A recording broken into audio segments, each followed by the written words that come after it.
ဟုတ်ကဲ့အမကောင်ဖုတ်ဘောဒီရဲ့ TTMB စနစ်တပွဲကောင်းလက်ဆောင်အာကြီးနဲ့ကျွန်တော်တို့နယူကာဆယ်တို့ကျွန်တော်ဒီရာဒီမှာဆိုလို့ရှိရင်ပိတ်မစောတလို့အတင်းကြီးတွေဆိုလို့ရှိရင်ကိုပြန်သွင်းဖို့ဝင်လေးနေတဲ့ဇာတ်လည်းမရှိပါဘူးတစ်ဖက်ကကျွန်တော်တို့ဒီနှစ်ပွဲဆက်ရှုံးထားပြီးတော့เนาะကျွန်တော်အာကြီးတော့ဗောနော်ဖီရတော်ဝင်နေတဲ့မန်စီးတီးက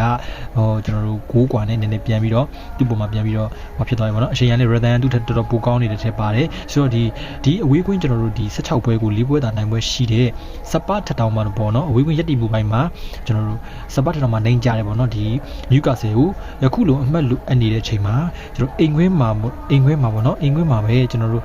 မဖြစ်မနေပြနိုင်ပွဲ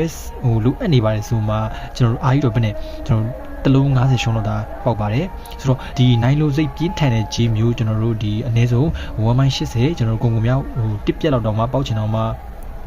အာရီတို့ရေပေါ့နော်အမှတ်လိုရချက်လည်းရှိတယ်တစ်ဖက်ကနယူးကလည်းခုချိန်မှာဒါထူးချွန်လောက်ပြောင်းမြောက်လောက်ကောင်းနေတာမဟုတ်တဲ့အတွက်ကျွန်တော်တစ်ပြက်လောက်ပြီးမဲ့ဆိုတော့မှပေးရတဲ့အနေအထားမျိုးမှာကျွန်တော်တို့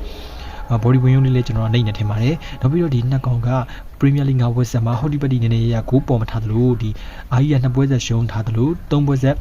နယူးကလည်းရှုံးထားတဲ့ဆိုတဲ့အတွက်ဂိုးအနိုင်ရဖို့ပေါ့နော်ဂိုးရဖို့ဥတီလာပြီးတော့ပို့ပြီးတော့ဥတီလာပြီးတော့ကစားလာနိုင်ပြီးတော့ကျွန်တော်တို့ဂိုးလည်းပေါ်ကောင်းပေါ်လာနိုင်တယ်လို့ယူဆရတဲ့နယူကာဆယ်ဘော်ဒီနဲ့နယူကာဆယ်ကိုပေါ်ကိုထင်သမ်းပြီးဖြစ်ပါတယ်အိုင်မတ်ဒီဖိုက်3လုံးနေဆော့ချင်တယ်ဆိုလို့ရှိရင်လေ2020ကလေးက agent တက်တန်းလက်ချောင်းနံပါတ်ပြမရှိရတီလာရေးကျွန်တော်စီမှာဒီကိုရီ24နိုင်နီးပါးငွေသွင်းထုံနဲ့စိတ်ကြိုက်လာဆော့လို့ရပါတယ်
အိုင်ဘတ်ဆိုလို့ရှိရင်30တိတန်% ပေးပါတယ်